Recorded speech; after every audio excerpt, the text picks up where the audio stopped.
afford anything, but not everything. Every decision that you make is a trade-off against something else, and that doesn't just apply to your money. It applies to your time, your focus, your energy, your attention. It applies to anything in your life that's a scarce or limited resource. Any resource that you need to manage, how do you manage it well? That is, quite literally, the million-dollar question. And that's what this podcast is here to explore. My name is Paula Pant. I'm the host of the Afford Anything podcast and the founder of affordanything.com. Today, Clark Howard joins us to talk about why he loves the financial independence retire early movement, the FIRE movement.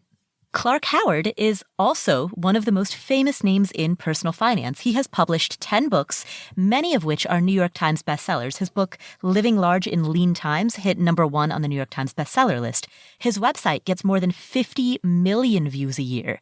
He's the former co-host of Evening Express on CNN Headline News, now called HLN, and he was also the host of a weekend show on HLN. But of course, I'm leaving out the thing that he is perhaps most famous for, which is that he hosts a syndicated radio show.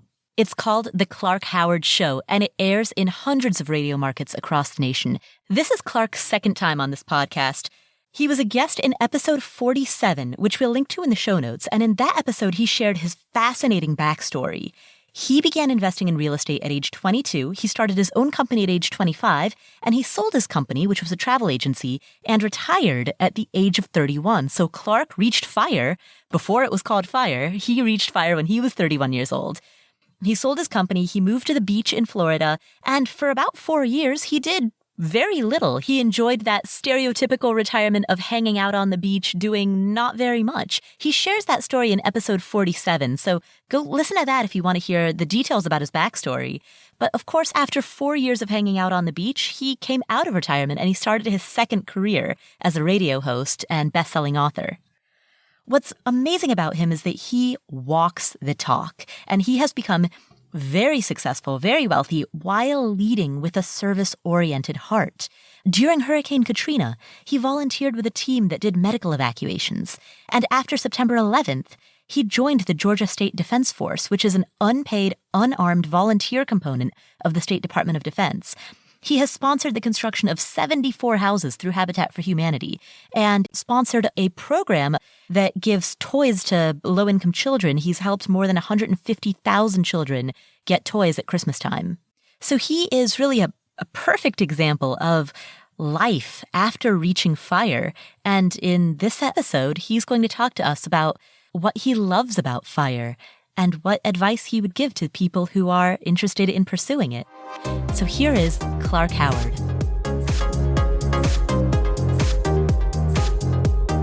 Hey, Clark. How you doing? I'm fantastic. How are you? Wonderful. It's so great to visit with you again. Thank you so much. I enjoyed the first time that you were on the show, which was about 2 years ago. And so I'm really glad that you're back. Well, we were in San Diego. I love that town, and it's supposed to be sunny there all the time, and it rained the whole week we were there. Now, I want my refund. That was just not right. But I did get to go to In-N-Out Burger 3 times while we were in San Diego. I hope you're not a vegetarian. Remember, I saw you at In-N-Out Burger. I ran into you on one of those 3 times. Yeah, because you were in an Uber or Lyft, and I was doing Uber Pool, and yeah, I remember. Clark, I suppose I should start this by asking you the question that I have inadvertently become well known for asking, which is, have you heard of the FIRE movement? Yes. Financial independence, retire early. I love it. I think it's a great thing to motivate people, and it speaks to so many people in a way that really never has to a large group of individuals. Let's talk about that for a while, because I loved what you said on your show after some of the drama of the past few weeks, where you said it was hard for you to understand how anyone could object to the notion of saving a large percentage of your income if you're able to do so. Yeah, it blew my mind, because if you look at other cultures, particularly in Asia, it's very common that people save a third of what they make, 50% of what they make. There's not government support for people who hit hard times in a lot of Asia. And so it's just built into the culture that for every equivalent of dollar you earn, that you need to save 30 cents, 40 cents, 50 cents. And people just live that way. We're different. The average American saves like 3 cents of each dollar they make. And that frustrates me no end. I want us to take more personal responsibility for our own financial well-being. Why do you think that the FIRE movement has motivated people to do that? Given how, you've been trying to encourage people to save for decades. It's always been an uphill battle. What is it about the FIRE movement that resonates with people and that motivates that savings? Well, I think it has to do with what happened last decade. The banking scandals that led to the Great Recession, that led to so much hardship for so many people losing their homes, having their cars repossessed, extended periods of unemployment. I think a lot of people, particularly those that were teenagers, seeing this happen to their parents, things like that affect you for the rest of your life. I think a lot of people learned from the Great Recession that a reset was in order. There are a lot of people who don't want to be vulnerable, that they're one paycheck away from extreme poverty. And so it's certainly not every American is making this pivot, but it's exciting to me to see people out of what was a terrible time in American history and so much hardship on so many people, that there are those that came out of that saying, you know what? I'm going to live a different life. I'm not going to live an insecure life. I'm going to be in charge of my life, and I'm not going to have to spend my whole adult life working for the man. That's an expression, by the way.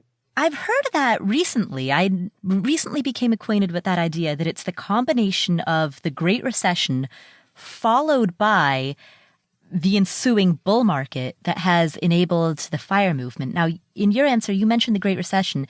Do you think that the bull run that we've had for the last 9 years has also fueled this?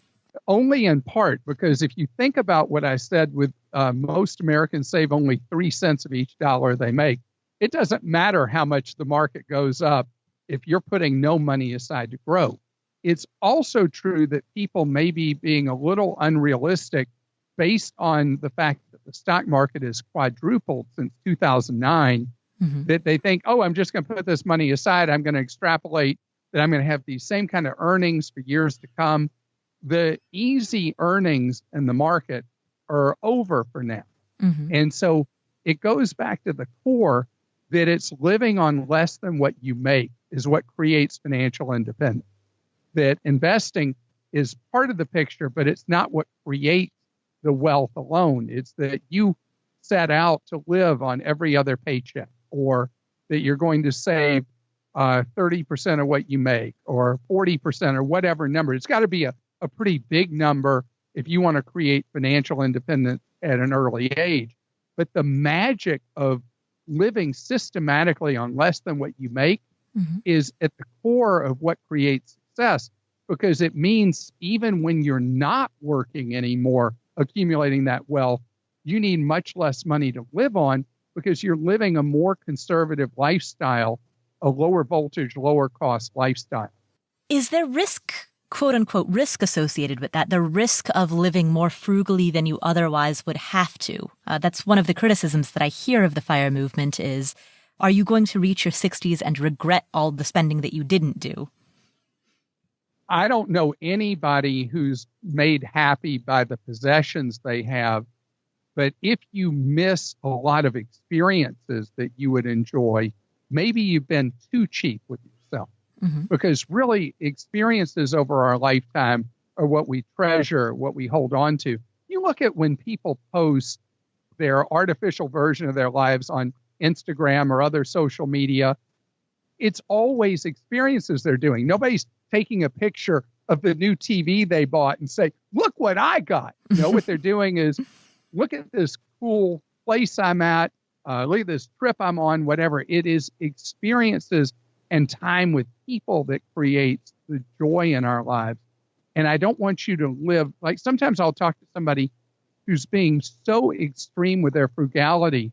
I'll stop them and I'll say, are you allowing anything in your budget for you to have joy in your life? And I'm usually met with dead silence because that's something that is a way it's not normally thought about by people or presented to them, that if everything is about sacrifice with no specific goal in mind that gives you joy along the way and joy at the end, that the goal is to create the financial independence so you can make the choices in your life you want to make. It has to be about more than just, well, I'm sacrificing. Why are you sacrificing? Well, because I'm sacrificing. There's got to be a real purpose in mind that makes it worth doing that. Mm. During the now infamous Susie Orman interview, she lives in New York, you know, her expectations are different about how many zeros you have to have, you know? That was painful when I read her quotes to you, I got to tell you. And I've known Susie for a long time, and it was like fingers on a chalkboard when I was reading those quotes. It was shocking to hear. One of the comments that she made, she kept citing her age. She's 67 years of age, and she kept citing that as a form of credibility, stating that she understands things that somebody like me in my 30s doesn't about the nature of spending, especially as you get older. Sure. Clark, how old are you? I'm 63. 63. Okay, so please enlighten us, if you will. How do we, especially those of us who are interested in financial independence or extreme early retirement, how should we be thinking about our 60s? Okay, so, you know, I retired the first time when I was 31. Mm-hmm. And I had been very fortunate to do that. And in my era, we called the equivalent of what the FIRE movement is, we called it being a max saver. What? Didn't have a fancy term. A max? Max, M-A-X, saver. A max And so I was a max saver from when I was 21. I lived on every other paycheck. And I was in a position to be able to retire at 31. I moved to the beach because I'm a water baby. I just had to be at the beach. And I loved that. But it was my choice to go back to work. Mm-hmm. And I work because I want to. That's the beauty of the FIRE movement. Susie was really focusing on, so you're going to save all this money, and then you think you're going to bag life at 32, and you're just going to do whatever the rest of your life. The kind of person who's motivated to save, mm-hmm. to create financial independence, it's about having the freedom to make the choices you want to make in life.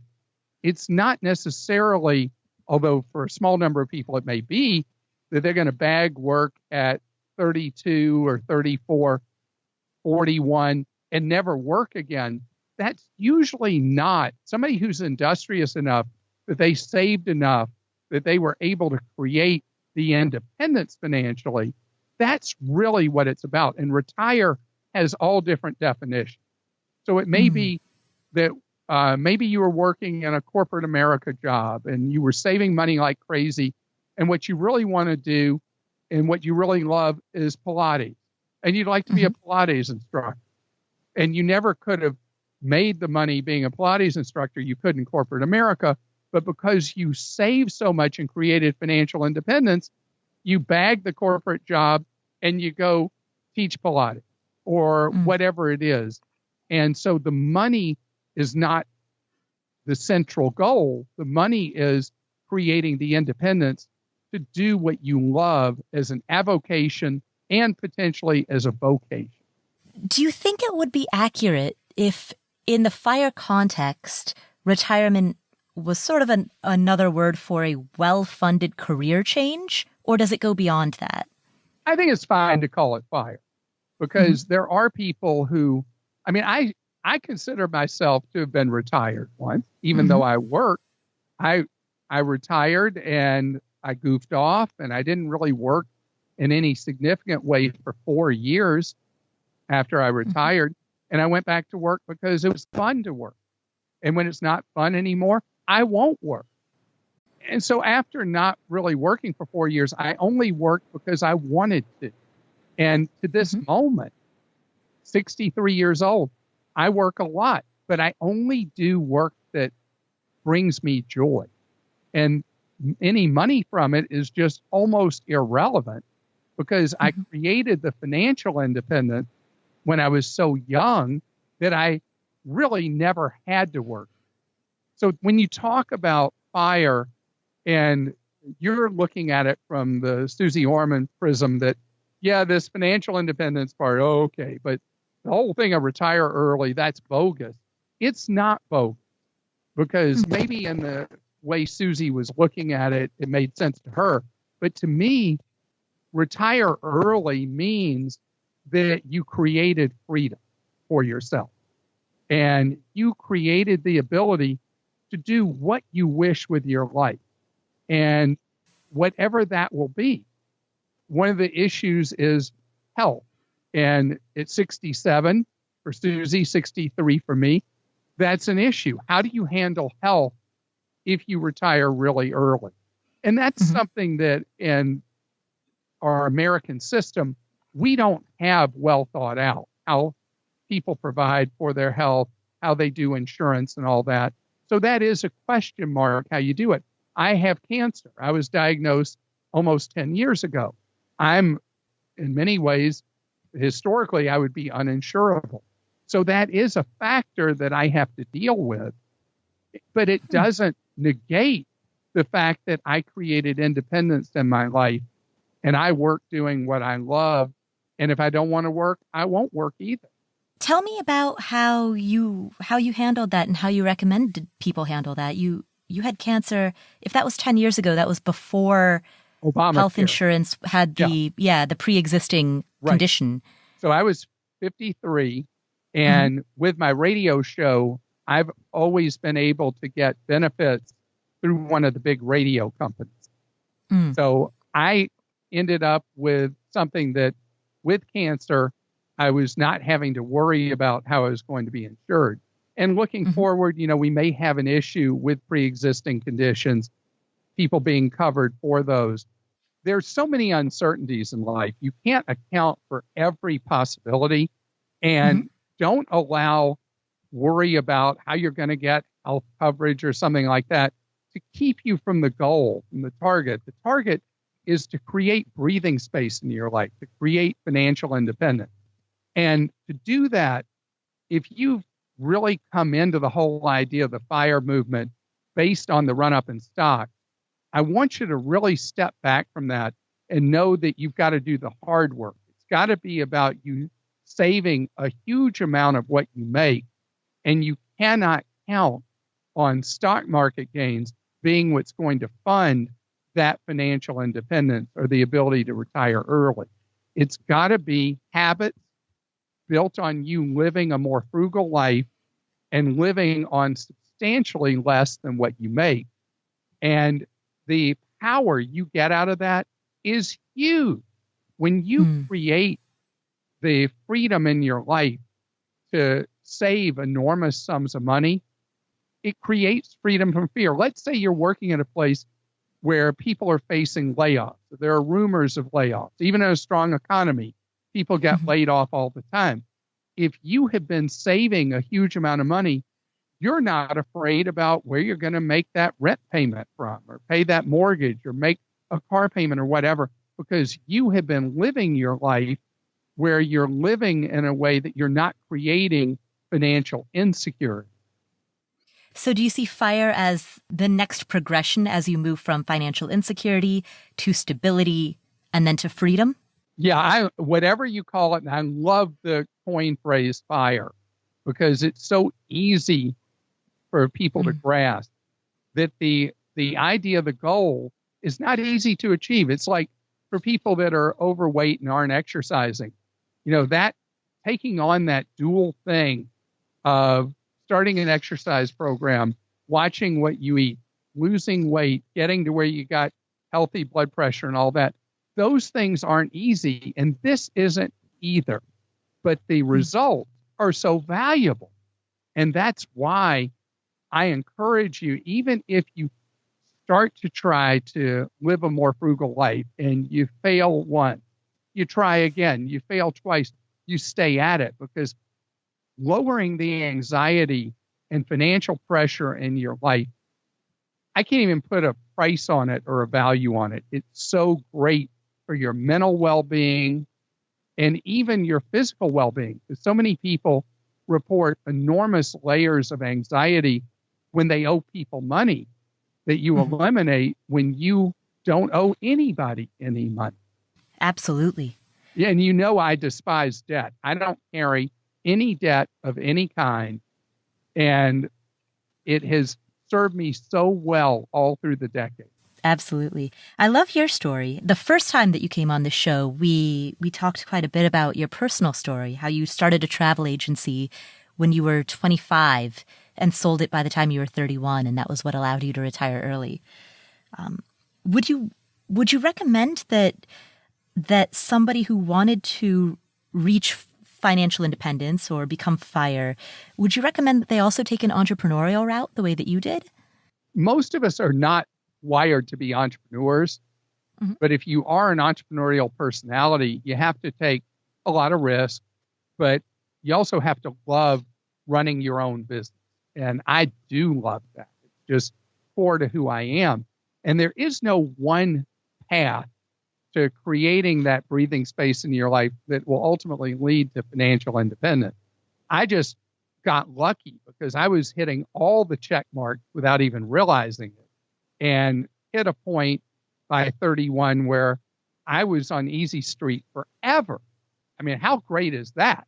And so everything worked for me. But for each individual, they'll have to find their own path. But the core is, regardless of how you want to get it done, no matter what tricks you hear, no matter what methods other people use, the core is always, you have to live on less than what you make. I mean, I have a relative, I'm not going to say which one, but I have a relative who's always looking for the quick score. The kind of person who always thinks that some new fad, some new thing is what's going to lead to incredible wealth. The reality is there's not going to be the quick score. It's not going to go being about going to buy a lottery ticket to win a huge pot of money. It's all about what's in our heads, what's in our hearts, and our relationship with money. I know talking about relationship with money is kind of touchy-feely, but there is a relationship with money. And I have a son who's 13. Oh, he would kill me, and I just gave his wrong age. But my 13-year-old son is one of those people who spent every dollar that's ever going to exist in his life before he's made. He's just a spender. And I don't know if there will be something at some point that will trigger a change in that personality. But it's up to him. You know, he knows my deal. He knows how I am about money. He's very different. And it will be up to him at some point to realize, if he will, that it's up to him to not have so much want-itis and learn that the eye should be on the prize, and the prize is financial independence, not what you can possess. If he was sitting here with me, he's really self-aware. He'd say, yeah, I just don't know how to stop myself. I just want this, and I want that, and I want the other. Every time he makes money, he spends it. So then what would you tell him, or anybody listening who's in their 20s or 30s or 40s who's like him, who maybe wants to want less, wants to be less of a spender? How do you mentally make that transition?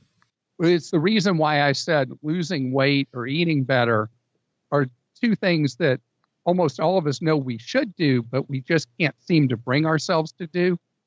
People know that they would like to not feel financial pressure, but you have to want that financial independence enough that you're willing to start making changes in your life. And I think it starts with someone who's a real spender, and they're far from what we're talking about. It starts with putting money aside automatically every pay period. If you work at a company that has some kind of retirement plan. And if they don't, that you automatically are putting money every pay period or at least every month into a Roth IRA. That it starts with changing your habits, building your habits to where you learn in step by step how to save instead of how to spend. Pretty dull stuff, actually, to get somebody. No, it is dull. If somebody is a spendaholic, you start with little baby steps to get them to, piece by piece, pull back from being a spendaholic. The health analogy is very fitting because it often happens one meal at a time, one snack at a time.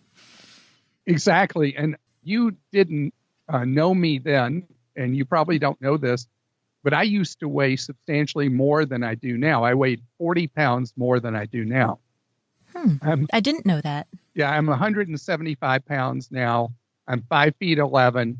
More than 10 years ago, I was 250 pounds, 15 pounds, 215, and I was 6 feet. I've shrunk an inch over the more than decade, but I've shrunk in pounds by 40 pounds. And I did it slow and steady, and I did it by going to tight counting of calories. A lot of dietitians hate the whole calorie counting thing, but I started counting calories, and I weigh myself every single day of my life. So even though I've been at a good weight for more than a decade now, I still weigh every single day. Today I was 175.4 pounds. Don't forget the 0.4. And so for those of us who have a tendency to go one direction when we'd really like to move our life another direction, it really requires kind of like setting up rules for ourselves.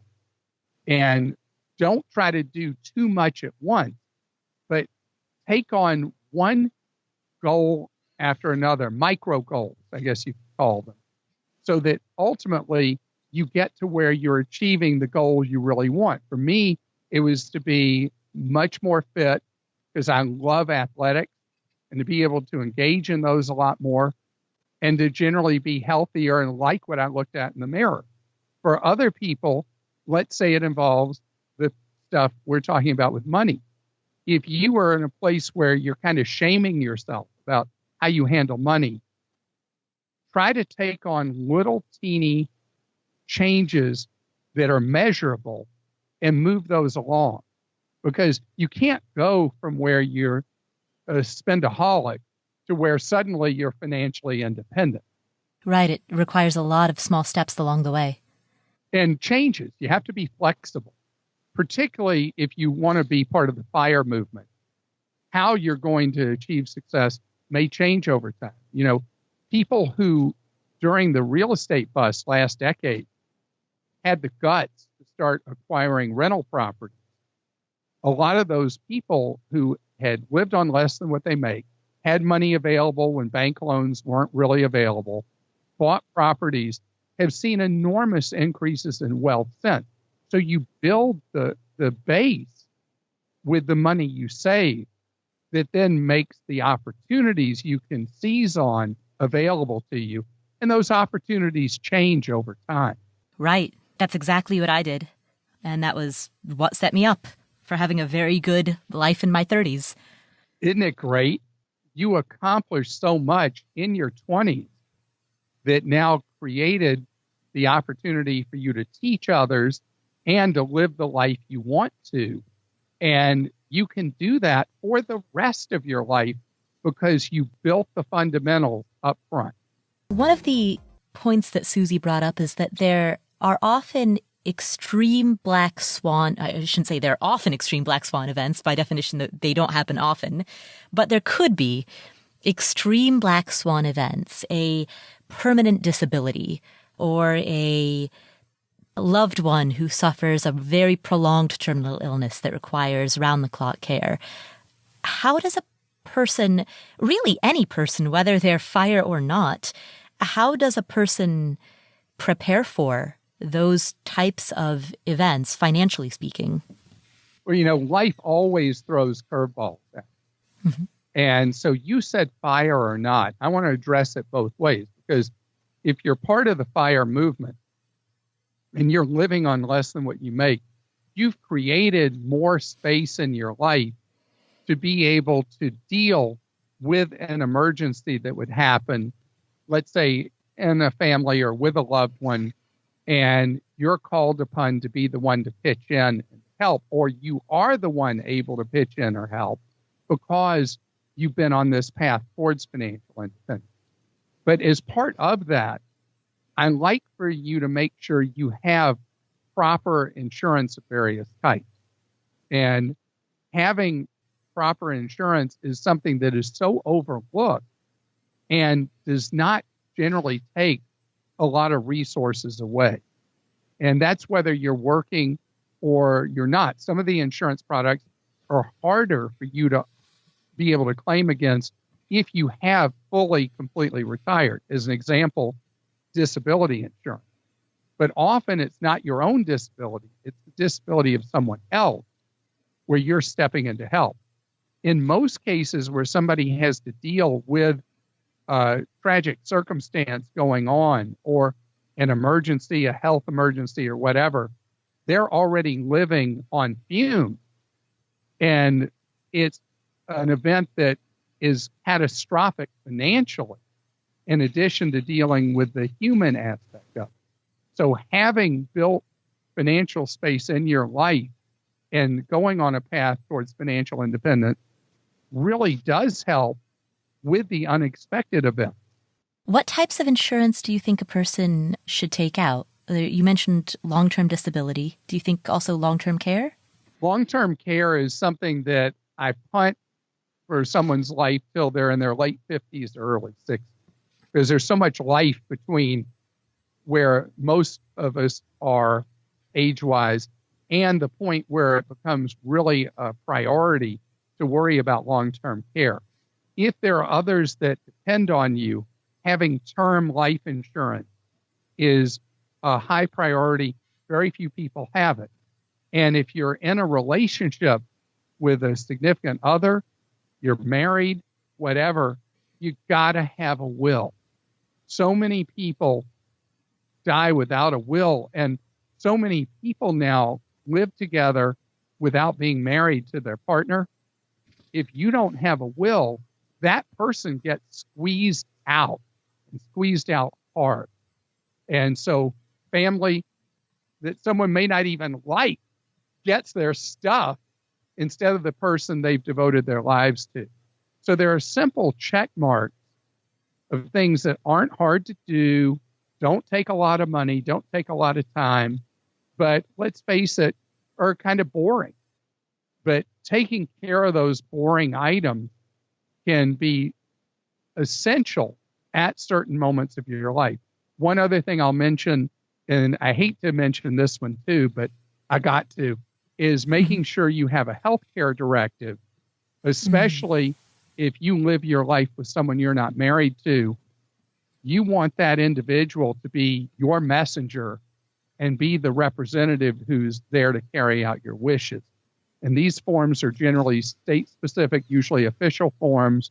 You can just Google Advanced Healthcare Directive with your state name attached, and you'll take care of that person or have them take care of you in a way they can't otherwise if you haven't done that simple paperwork first. Right. Absolutely. My parents... That's pretty dull stuff, isn't it? Yeah. You know, it's the stuff that in hindsight you're glad you've done. And I stepped over you were starting to say something about your parents. Oh, just that my parents actually recently sat me down and showed me their medical directives and gave me all of the instructions for what they would want me to do in the event that they couldn't make decisions for themselves.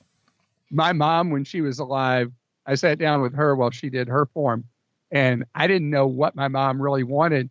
And every question that had to do about keeping her alive, she was like, no, no, no, no. And that was great because I knew what she wanted. I didn't have to be a mind reader. Right. And then you don't have to second guess that. Right. I'll tell you something very personal. My mom had a massive heart attack when I was out of the country. I was her representative on her forms, and none of my siblings would pull the plug on my mom, who had an irreversible, I mean, she was done. She was brain dead. So we arranged a phone call, and I did this satellite call with the doctor. And he said, "What do you want to do?" And I said, "I want to execute my mom's wishes, which is to discontinue all care." And he kind of nervously laughed, and he said, "That's what your two brothers and your sister said you'd say. So that's what we'll do." Because she had that healthcare directive, it was clear what I was supposed to do, and I carried out her wishes exactly as she had said. Wow. Did that inspire your siblings to set up healthcare directives of their own? I have no idea. We haven't talked about that since that day, especially since two of them wanted to keep doing all kinds of interventions. It was best that we not address that topic anymore, because they were a little sore at me for doing what she wanted. But at least it was written so that you could point to what was written down and say, "Hey, this is what she said." Oh, they had it. They had it there. They still, I would say it, since I was her appointed messenger. So I would say it. They weren't going to do any. That's why doing these things, because the dynamics of family never cease to surprise us when we get into a situation. You never know, in a good situation or a bad situation. Think about when we're with people at Thanksgiving or Christmas and they behave in unusual ways. You never can underestimate how weird people are going to behave in a good circumstance or a crisis. And that's why making these decisions for yourself is so key. Are there any other issues the Susie interview brought to light that perhaps the fire community may not have spent enough time thinking about issues like long-term care, long-term disability, wills, trusts, advanced healthcare directives? Are there any other issues that people commonly overlook when they're thinking about managing their money in their life? Okay, this is going to sound so weird. People who are trying to adopt a lifestyle where they can move towards fire, I don't want them to get shut down by any of these details we just talked about. Don't worry so much about the what if. Of course, the things we just talked about are things that somebody should do, but it's not the heart and soul of what the fire movement is about. It's about creating by your choices the ability for you to be financially independent. And so that's where I want your energy, your brain power, and your effort to go, is towards the idea of living on substantially less than what you make, so that you create the opportunity to then have to worry about all the paperwork kind of things we were talking about. Exactly. And that paperwork is a lot easier to deal with when you don't have to iron a shirt and then commute to work. 100% correct. The goal is to create the freedom in your life, and that's where the effort and energy have got to go. And let me tell you something. When I was in my 20s and right out of grad school, when I started living on every other paycheck, when I was 21 or 22, and then I used that money to start my own business when I was 25, and I knew my goal was to retire by the time I was 30, and I missed it, and I did it at 31. I wasn't thinking about, well, I got to make sure I have proper life insurance, or I haven't done a will yet. I was only focused on the first part, and that's where you should be focused. And that is, what is your plan to live on less than what you make? How are you going to execute that? And the rest of the stuff will take care of itself when you get to a stage in your life that you've created that financial independence. And how did you do it? What were some of the key steps that you took that allowed you to live on substantially less than what you made? When you're a college student, you live on very little. And so when I finished college and I was earning then a decent check out of grad school, it didn't require a lot for me to live on every other paycheck, because I'd been living on very little. I mean, part of the time I was in college, my dad was unemployed. We didn't have microwaves, but I lived on a lot of canned food. and I lived an extremely frugal life. So I was already of that mindset, and I was already comfortable with that. And so I didn't ramp up my lifestyle when I finished school and was working in my first career type job. That's really where the inflection point is when you start working. It's pretty easy to amp up your lifestyle to whatever your paycheck is. If you catch somebody early enough with the idea of living a financially independent life, doing it before you amp up lifestyle is when it's ultra easy to do what I did. Under what circumstances or under what decision-making matrix does some degree of lifestyle inflation become justified? Because certainly you don't still live like a college student. So how did you decide to make those incremental increases to your lifestyle? This is going to start to make me sound a little irrelevant, but I will lay it out for you. I have managed to build up enough money over the decades that we live a very luxurious lifestyle today. We live in a very high-end home that we own for cash. We have a vacation home on the ocean we own for cash. We travel as we wish. What I was able to do is, as I built up wealth, it meant that as long as it didn't involve going into debt, we had the freedom to live with more and more luxury, if you will. Mm-hmm. But I'm still, in so many ways, the same person I was then. I don't like to pay for parking. When I'm traveling somewhere and I don't have a rental car, I travel Uber Express Pool or Lyft Line, where I'm sharing rides with other people because I don't want to spend the money. I was in New York working last week, and I was on expense account doing television in New York. I rode the subway when I could have ridden in a black car or whatever, because wasting money just doesn't make sense to me. I get excited when I go to Dollar Tree. I use coupons. So a lot of me is wired just as it always has been. But remember I said at the very beginning, you have to have a goal. What are you trying to achieve? And when I retired, I moved immediately to the beach because that was what I wanted. And I've lived at the beach full-time or part-time for the last 32 years. Because that was what, for me, was the goal I wanted. So it's not about living a life of frugality forever. It's about living a life that affords you the choices you want through your entire lifetime. That's perfect. Clark, is there anything that I haven't asked that you would like to emphasize? Any final messages that you want to share with the audience? No, but isn't it funny that I ended at the same class envy thing that Susie Orman was at? But she's 67, I'm 63, and we've achieved that where we can live that independent lifestyle. So I hope it made me not less relatable. Oh, there's a big difference between buying a couple homes in cash because you've thought very critically about what are your highest priorities and values and what would really allow you to enjoy your life.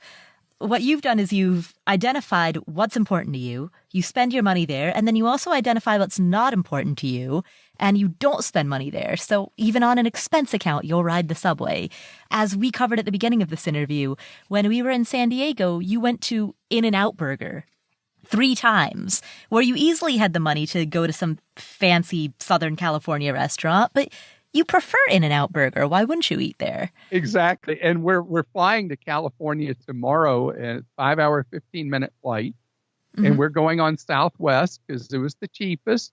And I'll line up in the A, B, and C group like anybody else. And that, to me, is the smart way to spend money, because I'll buy something that has long-term value, and I will spend more money for it, and I'll invest, but I won't spend on normal lifestyle, normal things.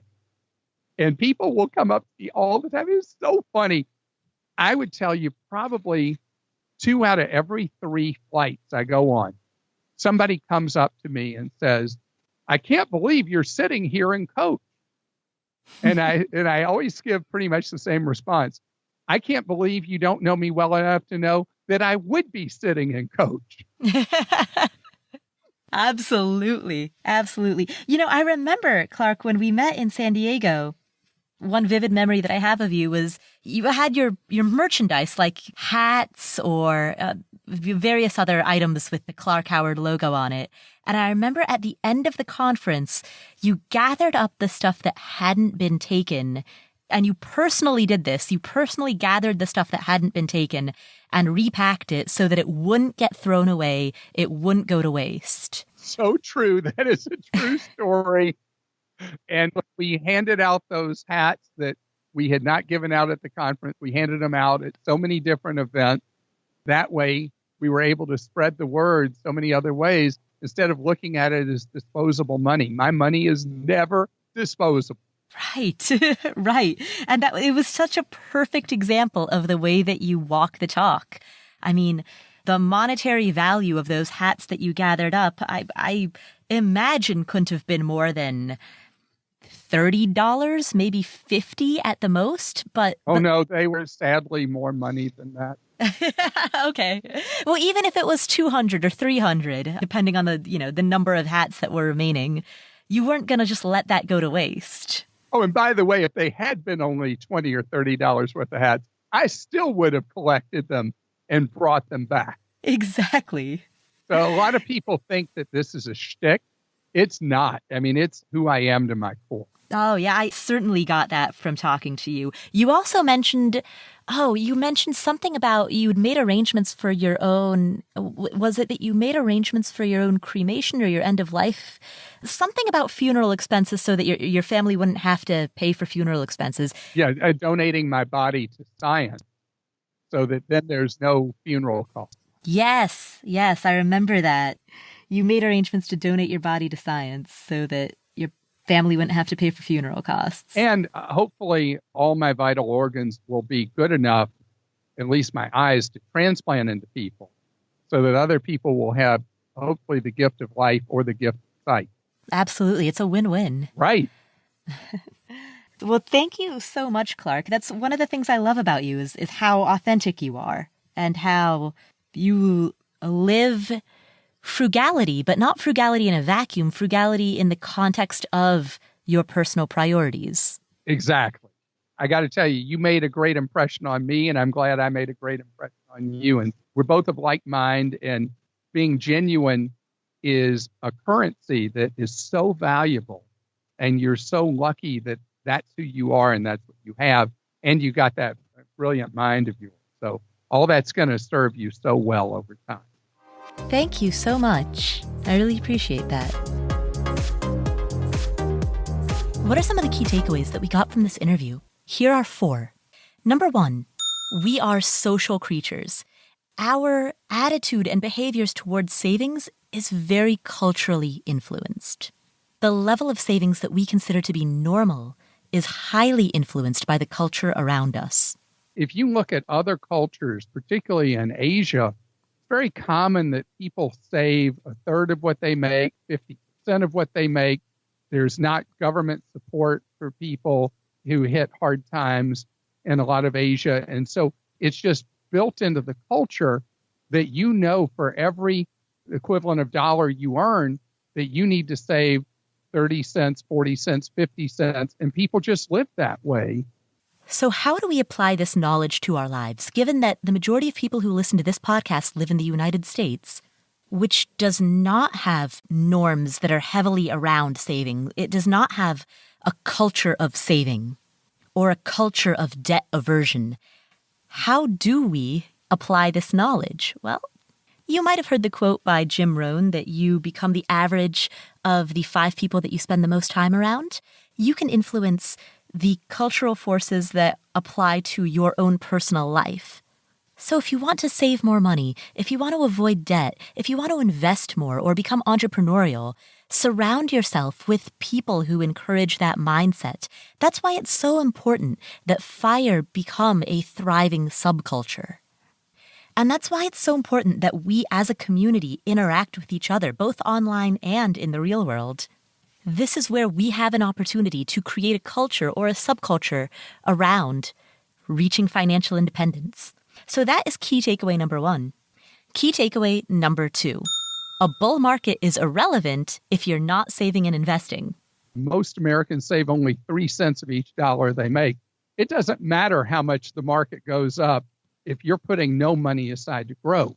There are many people who will downplay their own success by saying, well, I got lucky because the markets were good. That's true, but that's not the only truth. That's kind of like playing soccer and scoring the goal that wins the game and saying, well, I got lucky because at the moment that my teammate passed me the ball, I happened to be in exactly the right position and everybody on the field was in exactly the optimal position where I could kick that ball into the net. Yeah, that's true, but you were in the right position because you trained and you practiced, and at a minimum, you woke up that morning and put on a jersey and some shoes and got out there onto the field. So yeah, that game-winning goal might have been luck to an extent, but that luck was predicated on the fact that you were in the game to begin with. And so key takeaway number 2 is get in the game. We have no idea what the markets are going to do in the future, but guess what? A bull run is not going to help you if you're not in the markets to begin with. And this applies both to index funds and real estate. This applies to any type of investment. This also applies to starting your own business and investing money back into your own business. All of those are examples of being in the game. So that's key takeaway number 2. You can't win if you don't play. Key takeaway number 3. Retire both early and often. And what I mean by that is don't get so caught up in the goal of early retirement or financial independence that you miss the fun and enjoyment and meaning that occurs throughout the journey. Even if you're not FI yet, travel now, or take that wine tasting class, or fly across the country to spend Thanksgiving with people that you love and people that are awesome. Don't defer your happiness and defer your experiences until a later date. I don't know anybody who's made happy by the possessions they have, but if you miss a lot of experiences that you would enjoy, maybe you've been too cheap with yourself. Mm-hmm. Because really experiences over our lifetime are what we treasure, what we hold on to. You look at when people post their artificial version of their lives on Instagram or other social media, it's always experiences they're doing. Nobody's taking a picture of the new TV they bought and say, look what I got. What they're doing is, look at this cool place I'm at, look at this trip I'm on, whatever. It is experiences and time with people that creates the joy in our lives. Someone once emailed me and told me that they want to backpack through South America. They want to take some time off and go travel around, see Patagonia, experience all these cool things. But they keep getting caught up on the fact that if they took that same amount of money and invested it, then compounded over the next 40 years, it would come to a heck of a lot more. And so this idea that they're missing out on compounding gains is holding them back from backpacking around South America. And so they emailed me asking for my take on that, my advice. And I told them as politely as I could, dude, you're missing the point. All the compounded gains in the world are not going to do anything for you if you're 110 years old and physically unable to have the same types of experiences that you could have in your 30s or 40s or 50s. So sure, if the question is, should I buy this crazy flat screen TV or should I invest in the market? I think you can guess what I'm going to tell you the answer should be. By the way, do you like how in the example I say flat screen because I actually have no idea what the latest technology in TVs are, and so I'm clearly living like 15 years in the past where flat screen is the big thing? So if the question is, should I buy some fancy newfangled television or put money into the market or save that money for a down payment on a rental property, I think it's clear what that answer is going to be. But if the question is, my 3 best friends from college just invited me to spend a week with them in Italy, and I have the cash to do this. I wouldn't be going into any debt for it, and I'm adequately saving for retirement. I'm financially stable. Should I do it, or should I get the additional compound interest? I mean, man, go to Italy, have that experience. Go to Italy, be with your friends, create those memories, because at the end of the day, that's all you ever are going to have. So that's key takeaway number 3. And finally, key takeaway number 4. Don't get so afraid of black swan events that you end up reverting to the status quo. People who are trying to adopt a lifestyle where they can move towards fire, I don't want them to get shut down by any of these details we just talked about. Don't worry so much about the what if. Of course, the things we just talked about are things that somebody should do, but it's not the heart and soul of what the FIRE movement is about. It's about creating by your choices the ability for you to be financially independent. And so that's where I want your energy, your brain power, and your effort to go, is towards the idea of living on substantially less than what you make, so that you create the opportunity to then have to worry about all the paperwork kind of things. Yes, catastrophes happen, absolutely. But the normalized American pattern of going into consumer debt, saving 3% of your income, and woefully underpreparing for even a traditional retirement, that's not the solution to the possibility of a future calamity. Being in a very financially secure place in your life, while simultaneously not indefinitely deferring your happiness and your experiences towards the future, that balance of retiring both early and often, that is the way to prepare for any eventuality. So those are 4 takeaways that we got from today's conversation with Clark Howard. If you'd like a written summary of these 4 takeaways, go to affordanything.com/episode 158. That's affordanything.com/episode 158. That's where you can get the show notes. And when you're there, leave your email address and we'll send you once a week the show notes for all of our upcoming episodes. By the way, also, when the now infamous Susie Orman episode came out, Clark immediately issued a response to it on his own syndicated radio show, on The Clark Howard Show. He came out in support of the FIRE movement, and he talked about it on his show. So in our show notes at affordanything.com/episode 158, we've included a link to that episode as well as the timestamp, so you can listen to what Clark said on The Clark Howard Show about the FIRE movement. And don't forget, if you want to hear his personal story, his backstory, which is fascinating, head to episode 47. We'll also link to that in the show notes as well. A few notes. First of all, huge thank you to everybody who has left a review of this podcast on iTunes or Stitcher or whatever app that it is that you use to listen to podcasts. Thank you so much. We now have 979 ratings on iTunes, on the Apple Podcasts. Thank you. That is incredible. Please help us. If you haven't left a review yet, please help us get to 1,000. We have 979. We're so close. I would love to hit that 4-figure mark hopefully by as early as next week. So please, if you go to affordanything.com/iTunes, that will redirect you to the page on the Apple Podcast website where you can leave a review or a rating. Number 2, if you missed the announcement in last week's episode, I am thrilled to announce that we, the Afford Anything community, reached our goal of sponsoring a water project such as digging a well somewhere in the world. As of the time of this recording, we have raised $12,882 as a donation to Charity Water. And that money is enough. We needed to break the $12,000 mark, and we've done it. So that is enough money that we, Afford Anything, will be sponsoring a water project. That's enough money to build a well so that people in that community won't have to deal with the diseases that come from drinking dirty water, like cholera and dysentery and diarrheal diseases. So that's an incredible legacy that this podcast is leaving. So thank you so much to everybody who has donated. If you want to support the campaign, head to affordanything.com/water, where you can leave a donation, or go to affordanything.com/store. That's where you can buy a shirt, and 100% of the profits from the sale of those shirts will be given directly to Charity Water.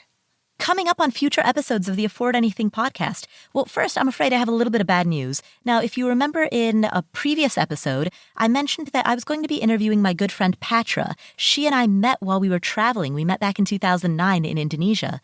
And as I mentioned on a previous episode, she supported herself from her investment portfolio while traveling the world for a dozen years. So I was really excited to be able to share that story with you. Beyond that, if you kind of take a step upwards and zoom out a little bit, one of the things I was really trying to do with that is I'm trying to highlight stories of people who are not bloggers and not podcasters, people who are not publicly known. Because one of the criticisms that I sometimes hear about the FIRE movement is the question like, well, what, does everybody just reach FIRE and then start a blog? No, but sampling bias might make you think that, because by definition, the people who are public about it are the people whose stories we hear. And so one of my goals with this podcast is to bring to light the stories of people who are not public about it. One of the ways that we did that was in episode 139, I interviewed my good friend Kim. Now, Kim has not reached FIRE yet, but she is saving more than 50% of her income as a firefighter. So she earns a firefighter salary. She's a firefighter for the city of Austin, Texas, and she saves more than half her income. She's well on the path to FIRE. We featured her story in episode 139, and I was going to feature Patra's as well, but she has recently decided that she actually does not want to come out publicly with all of the details. So we, unfortunately, I know I promised you that would be coming up on a future episode, but unfortunately, we will not be airing that. And that, it kind of brings to light one of the inherent problems with trying to share the stories of people who are not public about their finances and their life, is that people who are not public about it are often people who do not want to be public about it. They're people who value their privacy. And, even with my friend Kim in episode 139, you'll notice we didn't give Kim's last name. So there are many, many people who have reached FIRE who are doing super cool things. They're volunteering full time. They're rock climbing. They're surfing. They're leading these fascinating lives, but we don't hear about them because they're leading private lives. They're not blogging. They're not podcasting. So as much as possible, I'm going to continue trying to bring these stories out while also recognizing that sometimes people will record an interview and then they'll get cold feet and say, I don't think I want 30,000 people downloading an episode that has all of the details of my life and my money, which I can understand. So anyway, now that we've talked about what's not coming up on the Afford Anything podcast, what is going to be coming up? Well, this upcoming Friday is the first Friday of the month. It's the first Friday in November. So my friend Joe Saul Sehi and I, former financial planner Joe Saul Sehi, will be answering questions that come from you, the audience. And then after that, on Monday, I've got an interview with Jonathan and Brad from the Choose FI podcast about the paradox of FI. So all of that is coming up on the Afford Anything podcast. Make sure that you don't miss any of it by hitting the subscribe button in your favorite podcast player. So whether you're using Apple, Stitcher, Overcast, open up that app, hit the subscribe button. That way you won't miss any of our awesome upcoming shows. Thank you so much for being part of this community. My name is Paula Pant. I'm the host of the Afford Anything podcast. I'll catch you in the next episode.